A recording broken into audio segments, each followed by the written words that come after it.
we're back. All right.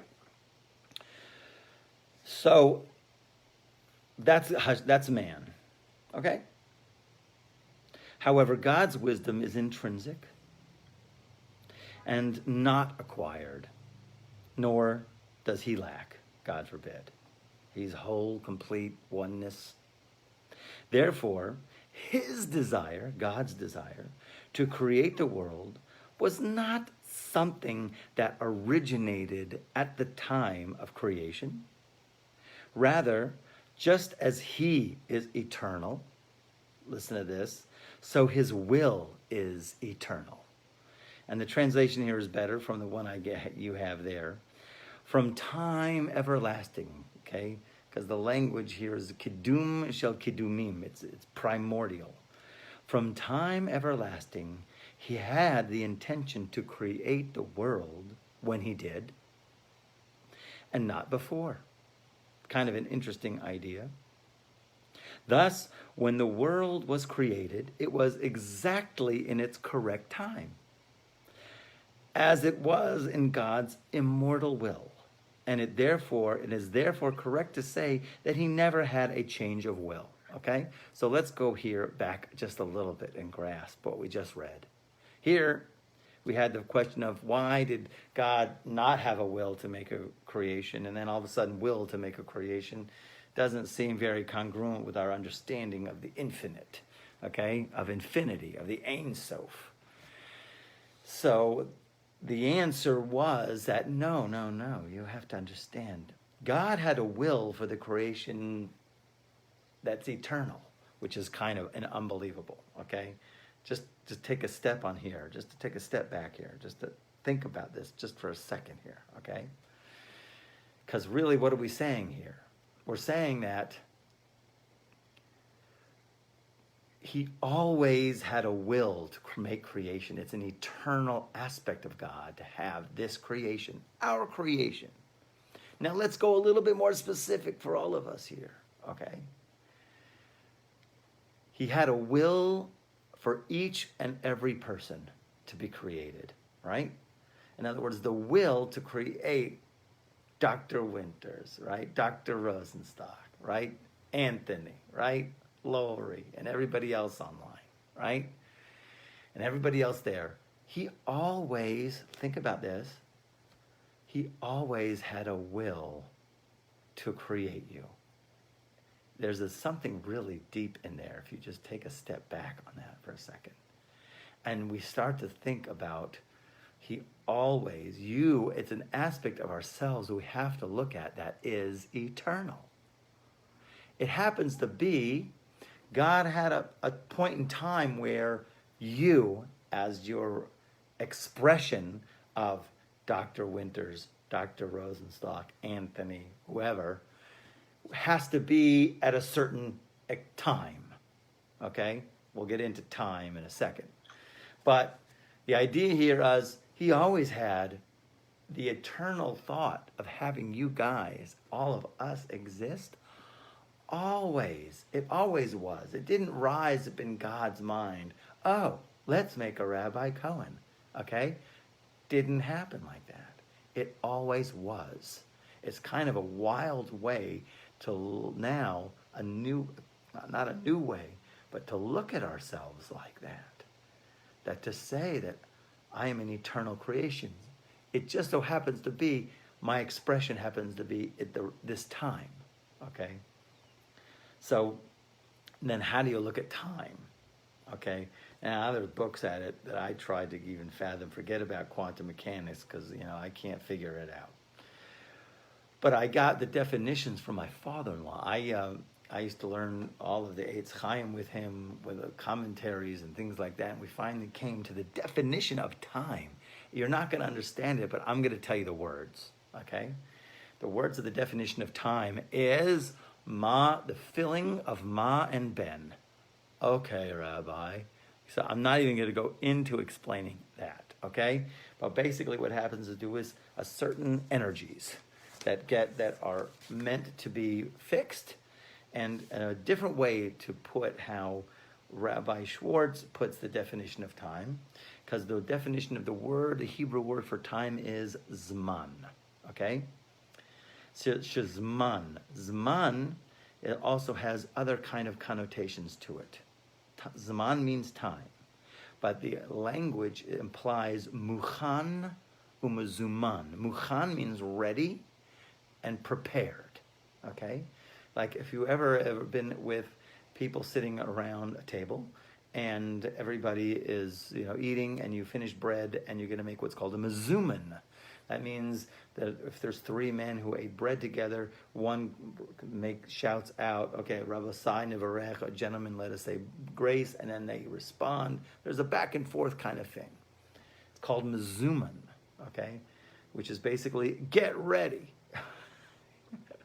So he says, "V'kasher hadavarim nitpasim etzleinu."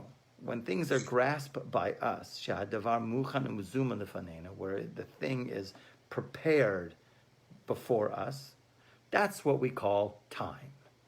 So in other words, if we put it into a different kind of word, we will call it an expression. Okay? So the expression of before Zman, the creation of time, because it is a creation, God did create time. Time for us is part of our handles on how to grasp infinity. Because the idea here is we were volunteered, so not self-volunteered, but God volunteered us, pieces of infinity, of the Ein Sof. Can you imagine? I sometimes imagine being in some really high airplane, with a parachute on. I'm in the army, just about to fly off a plane in a parachute, right? Or maybe not, right? And then God comes, and says, okay, we're volunteering. You guys are all going to go down there into Sof. We were in Ein Sof. We were in the realm of Ein Sof, and God says, okay, you are going into Sof. And we're like, we don't want to go into Sof. You got to go into Sof. And when you go into Sof, Sof means end, right? You got, but Ein Sof, we like no end, right? This is expansiveness, right? No, you got to go into Sof. You're going poof, out the plane, maybe a parachute, maybe no parachute, hopefully, whatever, or something in between, and then here we are, okay? So from here being in Sof, we have to crawl our way to Ein Sof, okay? Finiteness reaches infinite. And in order to do that, we got to go baby steps. Baby steps means we need to be in a time-space warp where we have time and we have space, so we can go ahead and start to rise above those things in order to grasp. But first you need handles. So those are the way, time and space for us, God created them for us to have handles, okay? For us to be able to not to be overwhelmed by God's light, okay?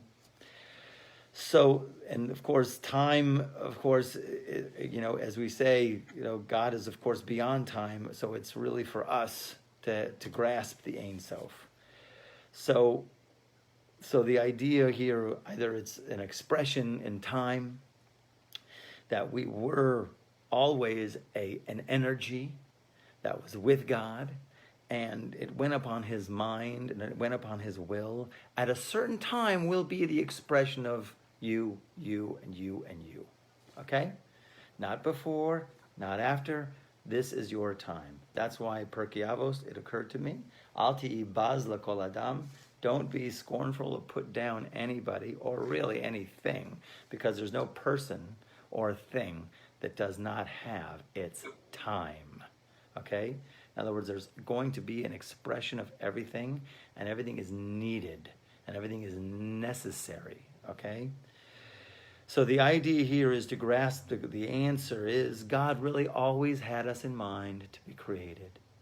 And in that will that he always had for us to be created, he wanted it to be at a certain time, okay, for us to be expressed, for us to be in the world at 2020, okay? So thus, when the world was created, it was exactly in its correct time. as it was in God's immortal will. And it is therefore correct to say he never had a change of will. We always were in God's will to be created. You got to really integrate that and think about that, because it really gives us a sense of our eternalness. Okay? So now going on here, to move on, a proof of this is the fact that the world, as it will exist in the world to come, is certainly better than the world as it is now. Right? Because we say in the world to come, then the world will be entirely Shabbat. Tzaddikim will sit with their crowns on their heads, and God alone will be exalted on that day. Right? So that's like talking about the only words that we can grasp for the next world. The existence of such a creation is certainly better than its lack of existence. And now here that goes into the whole idea that we have definitely talked about before, called the principle of the bread of shame. In other words, God made a creation in order to what? Though all my students should know the answer, if I wake you up at 3 a.m. in the morning, bestow pleasure. God made a will in order to bestow pleasure. Many philosophers ask the question of, hey, if he wanted to just make a creation to bestow pleasure, why didn't he just whip it up? And here we'd be basking in this unbelievable, incredible light, you know? So, of course, right? Because listen, if that's what he wanted, God gets whatever he wants. This is the best idea. This is the best scenario. The ultimate best scenario is if we were basking in that radiant, infinite light. So the existence of such a creation is certainly better than its lack of existence. So why does not God speed its arrival? Come on, let's get it moving. Looks like we're about to be there, you know. I think we're heading for a, train crash or something, you know. Okay, hopefully we'll arrive gently, okay? The reason is because everything must come exactly in its right time. Just as the Shabbat comes only after the 6 weekdays, so too in the creation of the world, the same thing, okay? In other words, we know that we are in 5,781. Is that correct? 81. We're in 81, right? Don't confuse me, right? And we know that we're in the 6th millennium. When the end of the 6th millennium, we have in our tradition, there's going to be 1,000 years of Shabbat. We don't know what that's going to be like. There's different opinions in the Gemara. I'll scare with you one opinion, okay? That the earth will be desolate. Shocking. Desolate? Yeah. Well, what about the tzaddikim? And Hashem. So the language here is, and you know, just hold the language, not the meaning. We don't know what it means, okay? And we don't. So that God will give strength to the wings of the tzaddikim, and they'll be able to keep flying for 1,000 years. Okay. Like I say, we don't know what that is like. Like I say, you know, some people want to picture, you know, cities in the clouds or whatever have you, ichves or something like that. But then again, there's other opinions that the world will not be desolate for 1,000 years, but it will be a Shabbos for 1,000 years, okay? And then Olam Haba, and then the next world, which is really the ultimate place where the destiny goes. So the idea here is you have the 6 work days, and then you have Shabbos. Okay, we understand this. Things need to come in their proper time, okay? Just as the Shabbos only comes, right? Just as the Shabbos comes only after 6 weekdays, so too in the creation of the world. Although God knew that the existence of the creation was better than its lack, in other words, the creation is giving pleasure, nonetheless, this is where we get into the fine crux here. Follow me. His will opposed his knowledge. Here we get into the very big, huge philosophical argument. God's will, right, versus God's knowledge. From of old, just as he knew that the act of creation was good, so immediately did he have the will not to perform the act then? until the time came? No, really, what happened was, therefore, he relinquished his knowledge and followed his will. This is kind of strange because God doesn't really have the way our mind functions, that we have different faculties in our brains of mathematics, spatial, artistic, language, whatever it is. The mind usually has different facilities that work and perform different functions. God is the one simple unity. He doesn't have different functions. So of course this is really for us to grasp once again. Okay, and the idea here is expressed in Kabbalah. We might have gone over this before. Okay, so here I've got the chart here. Thank God here in California I had this book around that had the 10 Sefirot in it.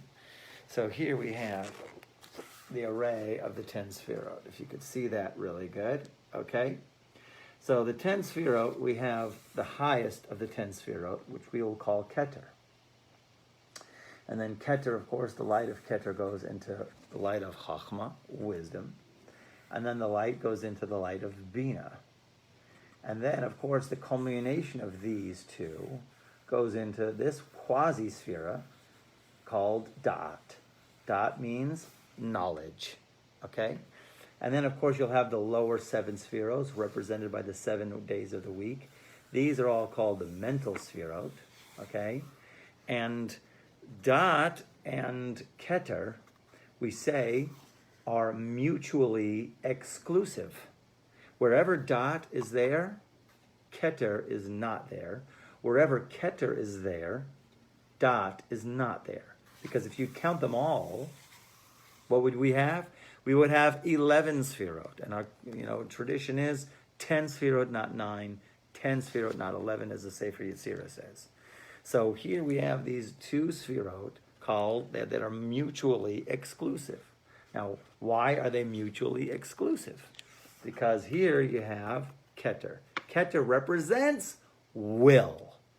God's will. And we're going to retranslate that in a minute. That's going to blow our minds, okay? Will, okay? And then there's God's knowledge. Now that comes the famous philosophical problem of, hey, where does free will come from, right? If God knows what I'm going to do in a second from now, then where does free will? I don't have free will then. Because in the dimension of God's knowledge, or we'll call it, I don't know, I had different names for it, right? The field of God's knowledge, the infinite field of God's knowledge, right? It's already laid out what every single one of us are doing, what all of creation's doing. So then where does my free will come in, right? So that negates that, and yet we know free will is the most important ingredient in creation, as he's going to explain. It's a very important ingredient. You have to have a fight against your evil inclination. You have to have the ability to earn the pleasure that God gives us, because God wants to give us infinite pleasure. But of course, the idea here is, why didn't he create us right off the bat with all this infinite pleasure? Because you have, the best way to get that pleasure is earning it, right? So we have to work for it, okay?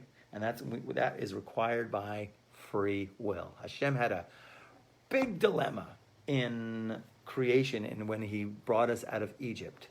A big, big dilemma, because if God was going to step in and do the 10 plagues, this was like pre-10 plagues, right? If he was going to step in and do all of these miracles, it was going to eradicate free will from the creation, because here obviously God is moving and shaking. He's right there and you can't run away, right? So how can that be? So it was a debate. So he solved it in a way that it was a reset button. People are worried about the big reset these days. Okay, watch out for the big reset. Depends who's pushing the reset button. Okay, you can trust God. Thank God. So he pushed a reset that also renewed the powers of evil and free will. Okay, that's just in a nutshell from the Leshem. So here, the idea here is, let me just go back here. So the idea here is God basically had everything in its time, But how does that work? How does that express? And it's expressed through this language. The language is, he relinquished his knowledge, his knowing, and followed his will. Okay? That means his ratzon. What was his ratzon? Ratzon implies, I want to give my creation the best of the best. Okay? And therefore, part of that plan to give my creation the best of the best is they have to have the power to choose. And therefore, he had to take away, I mean, this is on our earthly terms, he had to go ahead and squelch, ignore the knowledge, okay, which was, man is a screw up, okay? So that's basically the knowledge. Don't do this. Don't make man, okay? Because he is going to screw up big time, okay? But God still, he like I say, these are kind of earthly terms. We're borrowing terminology here. Squelched the knowledge because I want, okay? And we're going to get into that in a second, okay? So therefore, he relinquished his knowledge and followed his will. Ratzon is the name of will in Hebrew, okay? So ratzon applies, or will applies to the highest of the sefirot. We also called that last week the ayin, the realm of ayin, and we'll get to that in a second. The realm of ayin, the dimension of ayin. Ayin means nothingness. As we learned last week, from the Baal Shem Tov, that, the way that the Mashiach is going to give us a different class on the Torah that's never been given before. He's going to take all the letters and bring them all to the state of ayin and retranspose the letters and bring out completely unbelievable ideas for us from those letters, okay? And then he's going to put all the Torah into one concept, okay? Like these 10 sefirot, the way I look at these 10 sefirot, these are the 10 illuminations, but I look at them as like 10 concepts, okay? Think of it as like that. God, like I say, he threw us into finite. We have to grasp infinite, and we do it. And in this dimension, it's a 10-step process, okay, of grasping, okay? A ladder, if you would call it, okay?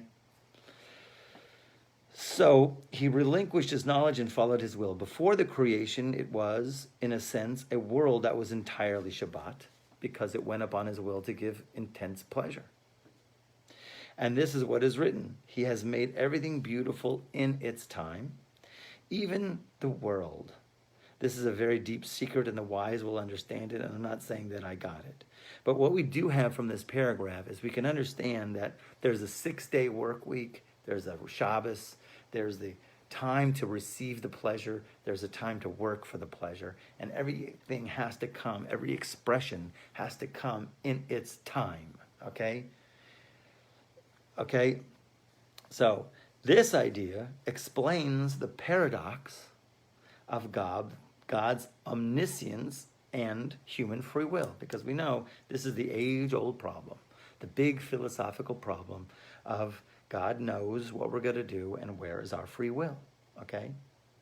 Do not ask why a tzaddik should receive reward and a wicked person should get punishment, right? Because God's knowledge, according to God's knowledge, in the realm of God's knowledge, if you go to the website of God's knowledge, and everybody is already pre-programmed on what they're going to do, you shouldn't be able to give any righteous person for doing any righteous deed any reward, because you're built like that, okay? It's like shkoyach, okay? Shkoyach means yesher koach, It's so therefore, why should God reward a tzaddik for doing something that it's in his nature to do, right? It's part of his being, A hammer functions as a hammer. You don't say shkoach to the hammer. Listen, I do thank the hammer when the hammer works. I try to thank God for everything and take nothing for granted, okay? But the idea here is some people have that mentality. It's your job anyways. Why should we thank you? Okay? So the idea here is, though, why should a tzaddik receive a reward for doing good deeds? And why should a wicked person, he was created wicked. It was in the program. It's in the program that the guy was going to be a rotten, good-for-nothing, you know what. So why should he get punished? I did my program. I fulfilled exactly, of course, the dictates, right? So do not ask why a tzaddik should receive rewarded and a wicked person judgment, seeing that God knew what they would be, right? He gazed at all of the generations, and he knew beforehand that this person would be a tzaddik, which therefore means that he must be a tzaddik, so that it is unreasonable to reward him. Likewise, God knew from beforehand that this other person would be wicked, which makes it improper to punish him. For he could not change, right, what God already knew. That's coming from the energy field of God's knowledge, okay? That's coming from the energy fields of God's knowledge that you could plug into, technically, right? And as a matter of fact, a lot of people do plug into that. That's why I'm against those books that box people, you know? There's these books that box people. You know, I remember I did that. You fill out all this questionnaire, and then you figure out you're an SJ. I'm an SJ, okay? I'm an SJ. That means, you know, I like this, I don't like this, and this is how I be. So problem is when you box yourself, right, then you lock yourself in a box. And therefore, that's just who I am, right? That's not what Word Torah is about, okay? We are revolutionists. We must make a revolution. Okay? That means the revolution in ourselves, not violent revolution, God forbid. Okay? We want to bring the world to its complete and elevated state. But the idea here is, right, how can the righteous be plugging in to the realm of God's knowledge, reward and punishment goes out the window. Okay? But this is not the case, he continues. For although God has foreknowledge, he desires, that's ratzon again, for people to improve themselves, which is reason that he gave us the Torah and the commandments to do his, once again, ratzon. Ratzon. Now, ratzon is a very tricky word, and I'm still trying to grasp it, okay? Please forgive me if I don't have it totally clear. Ratzon literally translates to will, but ratzon also means grace, okay? Yes, it does. If you look there's a book called Orchos Tzadikim, The Ways of the Righteous. It's not an author, but it's written 1,000 years ago. And basically he understands the concept of ratzon to be grace, like to be graceful or to win grace in people's eyes, okay? To win favor in people's eyes. It means that as well. And now I'm going to give you a different definition, okay? But here, although God has foreknowledge, he desires for people to improve themselves, which is reason that he gave us the Torah and the commandments to do his ratzon, hook into ratzon. You're either going to plug into God's knowledge, and then that's the way I am, Rabbi. Murder is my way of life, okay? Or you're going to plug in to ratzon, okay? To do his will. Thus, his will opposes knowledge. It's a bizarre kind of situation that we're looking at right now. From the beginning of his thought, thus his will, opposes his knowledge from the beginning of his thought. In other words, don't forget, the whole idea that we're talking about is ratzon is primordial. God's ratzon is primordial. His will is also primordial. A person is therefore able to be drawn after God's will and not God's knowledge. Once again, it seems to be a plug-in mechanism, okay?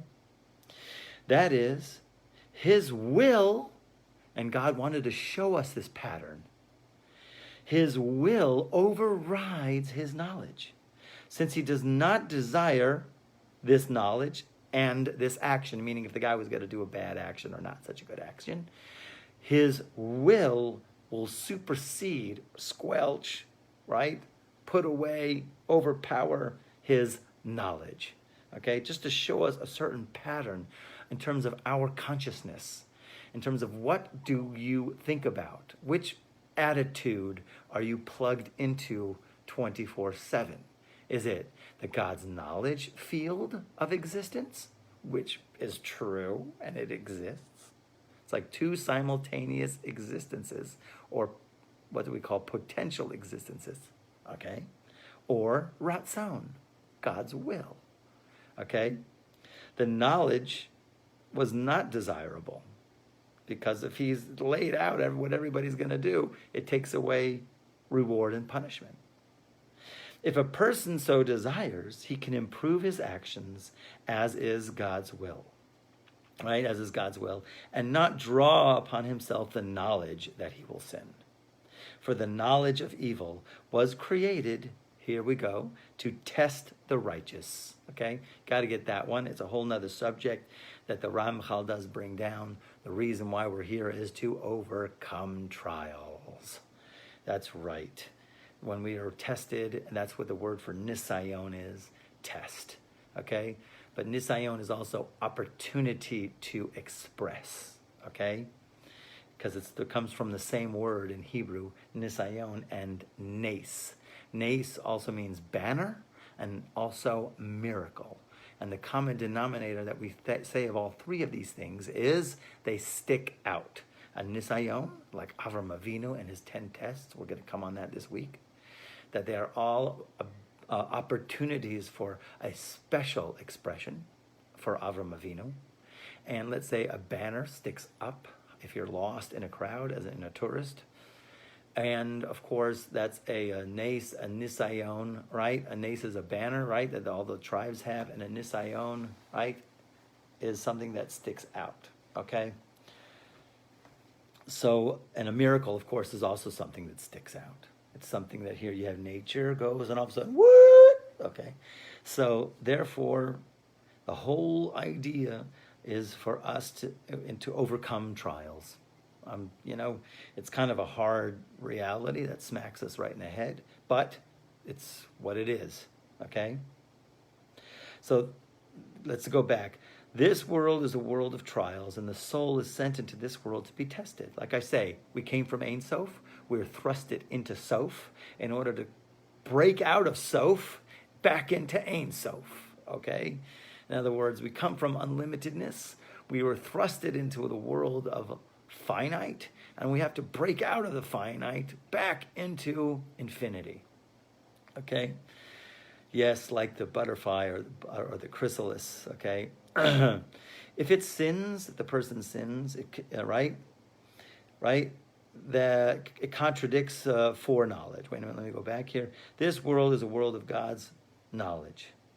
This world is a world of trials, and the soul is sent into this world to be tested. If it sins, it follows God's knowledge. In other words, I knew you were going to do that, right?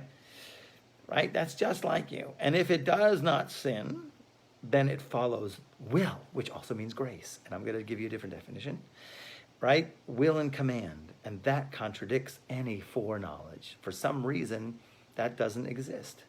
About this, it says, a fire offering of pleasant smell to God. Reach nichoach l'Hashem, right? Which is nachas ruach, to give God nachas ruach. The whole point was, right? Shehu nachas ruach l'fanai, shamarti v'naseh ratzoni. You're going to make my will. Now, the way I understood this, and that came to me, was this unbelievable, great, fantastic thought about what ratzon is. Two things. One, look at it this way, okay?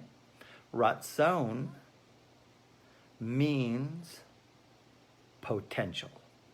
If we define ratzon as being an infinite potential,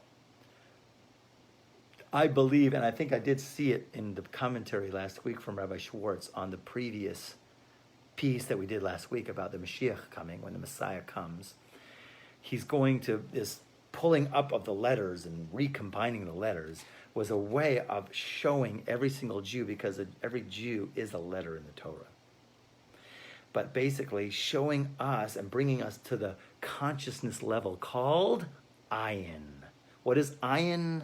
Nothingness. And he translated it as the field, non-local field of pure potentiality. Imagine now if you were now brought to a place where you see your infinite potential. You don't have to, it doesn't have to have a picture, and it shouldn't have a picture in the first part. I have infinite potential. What is my potential? Right? It's nothing physical that the Mashiach is going to do. He's just going to show you your potential in a real clear way, in a way that's beyond. Now imagine now if you grasp your potential right now. Okay? My potential is blank. I said last week, Bereshit, 5 books of Moses, hey, most common book ever, biggest book around, right? More than Harry Potter, more sold than Harry Potter, hands down, okay? So imagine here the most famous author, all there isness of the universe, writes a book, and the second word of the book is a blank. Because the word Bereshit really has to come with another noun. It has to have a connection word to it. I kind of skimmed over that last week. In other words, it should be like a Bereshis should be of Bereshis Beria, the beginning of the creation, not Bereshis Bara, a verb. Okay, that's how really it's Bereshit blank. Bara Elokim et Hashamayim. That's what bothered Rashi, and Rashi couldn't even explain it according to the simple way. He had to go off on a different level of explanation, because Bereshit always comes with a subject after, right? So imagine the most popular book, the next letter is a blank. Bereshit blank. Bara Elokim et Hashamayim v'tzaretz. Okay? Because what is that blank? That's what you got to fill in. That's the ayin. Okay? So here, the idea here is that the Mashiach is going to bring everybody to the state of ayin, nothingness, and we go ahead and experience our potential. When you experience your potential, even for a minute, even for a second, you are in a completely different realm of reality. Okay? And that's what Ratzon means. Because if you are experiencing what your possible potential is, what can I do? I can do this, right? So obviously what happens is that's the area where you can change. You don't have to go according to your old patterns of behavior, because that's the realm of knowledge, God's knowledge. He made you with certain patterns of behavior, how you're going to act, how you're going to behave, how you respond to every single part of the stimulus. But then there's another whole realm of existence called Ratzon, Keter, Ayin, and we call that now potential. So if a person hooks up to the realm of potential, how's his thoughts going to be? How's his actions going to be? And therefore, he's open to anything. He's open to express himself in multi-ways beyond the pattern of the realm of God's knowledge. Okay? So, of course, by God, all of these are working in the same. And of course, these are our abilities, or our ways how we can go ahead and grasp and enter into a relationship with the divine. Okay? So there was another thought I wanted to say there, interesting thing from last week that I forgot to cover, which was that the word Bereshit, I think the Maggid says, Bereshit bara Elokim et. Bereshit bara Elokim, in the beginning of God's creating, Aleph Taf, et. Stop right there. Not et hashamayim ve'et haaretz, God, the beginning of the heavens and the earth. Aleph Taf. The word Aleph, Taf. Okay? Aleph Taf, Aleph is the first letter of the alphabet, Taf is the last letter. The way that we read it, and that's why the Mashiach is going to give us a whole different way to view the Torah, to experience the Torah, and to experience ourselves in the Torah. The whole screen and projector significance is He's going to, first of all, Bereshit bara eight. Et. Et means Aleph Taf. Meaning in the beginning of God's creating, he started off with Aleph through Taf, the letters. The letters are very powerful, okay? But the idea here is the word Bereshit, as we're going to learn, the word Bereshit, okay, is very, very sublime. Because they asked a question that we're going to probably read next week and in a few weeks. They said, you know, we have in our tradition that God made the world in 10 statements. 10 statements. And of course, in the Talmud, they went through and they went, hey, Rebbe, we counted. You didn't believe me? Chutzpah. No, we didn't. We counted ourselves and we only found 9. There's only 9 times it says, and God said. Right? So the Rebbe, of course, knew the answer. He says, Bereshit. Aye. Why wasn't Bereshit said in a formal way? Right?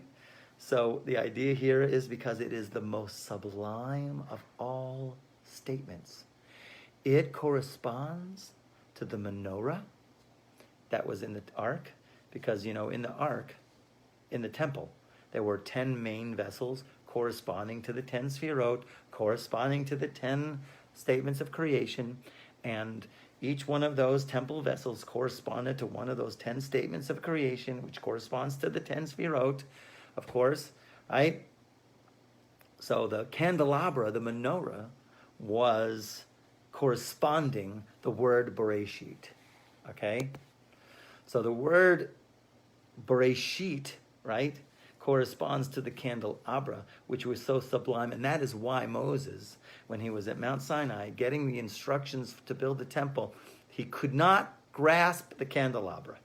Hashem had to show him a virtual picture. He had to show him like a 3-dimensional thing of fire, it says, right? So we know that. Oh, virtual screen, we got it, right? So virtual projection, right? So God basically had to show him. In other words, he gave him the words and Moshe couldn't figure it out till finally God had to show him the image of it. So because why? Bereshit is something which is so sublime, okay, beyond anything. But of course, all the rest of the Torah flows from the Aleph Taf, okay? So the idea here is, what do we grasp out of today, okay? 1, we were always in God's will to be created. It happens to be we flow in at a certain time because God wants us to be existing at that time. He wants our expression of infiniteness, and we could have many other expressions, but he wants us to be expressed as our names, which is the essence of our souls, to be expressed at this time. But never think that you are not infinite. We were always in the mind of God, okay? Always. And God loves us tremendously ever since he put us in his mind, which is primordial will, eternity. Okay, we are eternal. And the biggest aspect is, of course, in terms of Ratzon, will, versus God's knowledge. We understand that the two basically are simultaneous potentials of reality that we can hook into. Either we hook into God's knowledge, and therefore we operate out of our normal patterns, and of course God knows what you're going to do. Or we can hook into the field of pure potentiality, to always be aware of our potential and the highest manner of expression that we could do. And when we do that, that is what God had in mind in terms of the Torah, in terms of hooking with God's will, okay? Because if you go with this pattern, it's going to be low. Now, just to end off with this last idea, I shared this with you last time, right, a while ago, that these were the 10 sefirot, and if you'd count with Keter and knowledge, right, we said that these two were mutually exclusive. That's why they're mutually exclusive. If God's will is there, the knowledge is not there. If the knowledge is there, God's will is not there. You can't have this and that except in the next world. In the next world, we'll be able to understand how it all fits, okay? And the next world, there'll be 11 sefirot in the next world. And that is why, just to throw this at you from left field, okay? why in our incense, in the incense offering, there are 11 spices. Because what? The 11 spices of the incense basically is the vortex of the next world. And that is why Moses, when he was up on Mount Sinai getting the Torah, and he had a little conversation with the angel of death, who became his friend at the end, the angel of death told him, you know what chases me away? The incense. In other words, wherever the incense is, I can't be there. Because why? The incense is the portal energy plug-in of the next world, where Keter and Dat are together simultaneously in the same reality. And therefore, death can't handle that. Death doesn't exist in that realm, right? So that's why it's a big thing, the Baal Shem Tov. He also instructed, and many of the Mekubalim would read from the Curated every morning, right? Trying to do it before dawn, but even if you can't, they always read the Curated. It's also known that a segula, for those who do read the Curated, the incense, a person gets rich from it. Yeah, that's right. It's a segula, a special energy. It has special properties to go ahead and bestow wealth to the person who reads the incense, okay? Should all be blessed. You all have a great week. Don't forget, I am not going to be giving a class next week because I'll be in transit, but God willing, I will be in town.